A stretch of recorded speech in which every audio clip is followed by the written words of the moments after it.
Hey guys, welcome back to CyberTruck 1. Today we're going to go over the jacks and how you would remove the truck camper, the Cyber Phoenix, on and off. Now, just so you know, I never take this thing off just because it's not like I'm going to Home Depot every day and I'm not unloading it. And the thing's so light, there's no range loss, and it could fit in a parking garage or a garage, so why take it off? Just leave it on in my case. But for some reason, if you're the guy that likes to go to the campsite and dump it off, or you like to leave it at your house in the backyard or next to the garage or in the garage, you can remove it reasonably easy. I'd say it's about a 15-minute process or so. It probably will take you longer on the first couple tries and get easier. The other thing is I like having it on all the time because you're basically running around with a house. It has a bathroom, has a shower, has a dinette, has a bed. So like anywhere you go, you got this bug out vehicle rolling with you. And so at a moment's notice, you can take off. But again, for the person who wants to remove it on a regular basis, this is essentially how you would do it. All right, so I don't have the jacks on. So you can see these little screws right here, 1, 2, 3, 4, and also down on over here, 1, 2, 3, 4, would be a jack here, a jack there. Actually, this is one of the jacks right here. You can see this is where you'd screw it. You would undo those screws and put it in here and have it on the side of the truck. Now, could you drive around all the time with these jacks on like many people do? Yes, you can. Personally, I don't because, as I mentioned, I rarely take it off. The other thing is I think it just looks cooler and nicer without the jacks on, so you don't have these bars sticking out. And also there is some amount of range loss. Is it massive? No. Is it something? Yes. So I just prefer to have it look better, be more streamlined, and get better range, and we're not taking it on and off. You can, of course, just carry these things. There's 4 of them. You can put them inside the CyberTruck or inside the camper somewhere. Again, I typically don't just because I don't need to.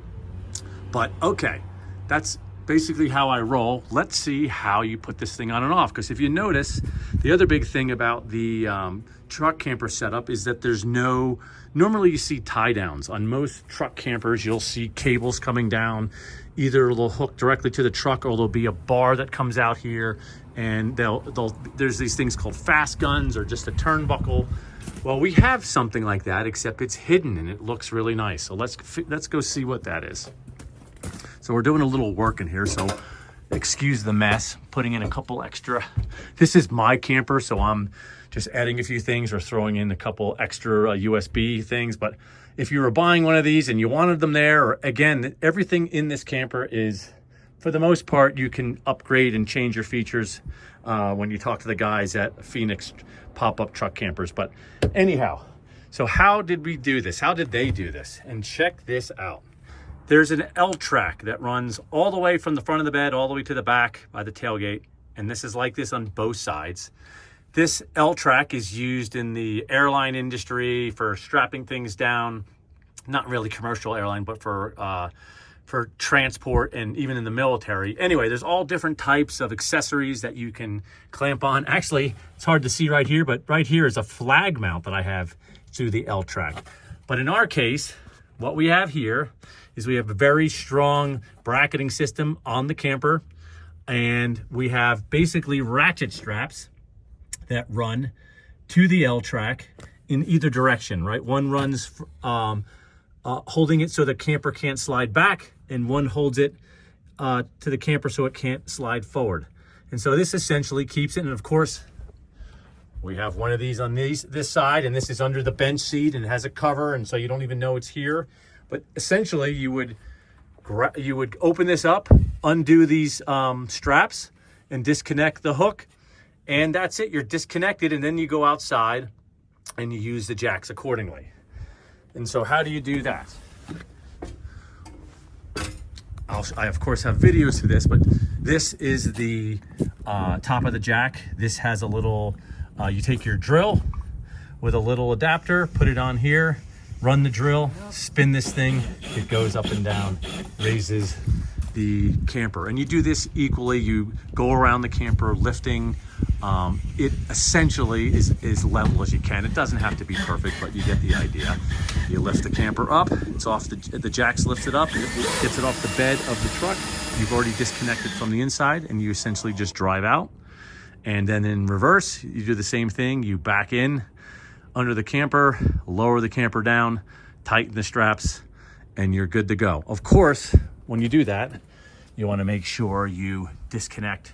This is your pigtail, your 7 pins. This runs your tail lights and brakes and so on and so forth. And so you want to disconnect that before you pull off with the camper sitting here on the jacks. And the other thing you would want to do, in this case, we have this nice, if you look here, this outlet, this is a CyberTruck outlet. This outlet runs directly on a wire that goes directly to the 20 amp outlet of the CyberTruck. This camper, of course, has its own inverter and battery and solar system, but as another option, you want to run off the CyberTruck power. You plug this in, you turn it on with your phone, you get power here, and then not only do you have 2 USB-Cs and a USB-A, but you have 120 volt. Anyway, you would need to, if you have this feature on your truck, you want to disconnect that as well. And once those two are disconnected, you pull away, you leave the campsite, you leave it at your house, you do whatever you like, and then when you want to put her back on, you just do what I said in reverse. So that's essentially it, guys. That's the basic sort of down and dirty version of how you remove the camper on the CyberTruck. Like I said before, it's like anything. The first couple times you do it, it might take you a half hour, but once you fine tune your skills and you get the technique down, you could pop it on and off rather easily. But again, I would argue, why take it off? It fits everywhere. It doesn't reduce range. You're running around with everything you need. Unless you're running to Home Depot and throwing 2x4s in there regularly, leave it on. Okay, thanks for following along. I hope you learned a few things. Please check out our website, cybertruck01.com. Phoenix Truck Campers Pop-Up is selling these things. You can work through me with them. This is the first one on the face of the earth. They've sold a couple already, but if you're interested in one of these things, please contact us. There's a link in the description below, and we'll see you at the next one.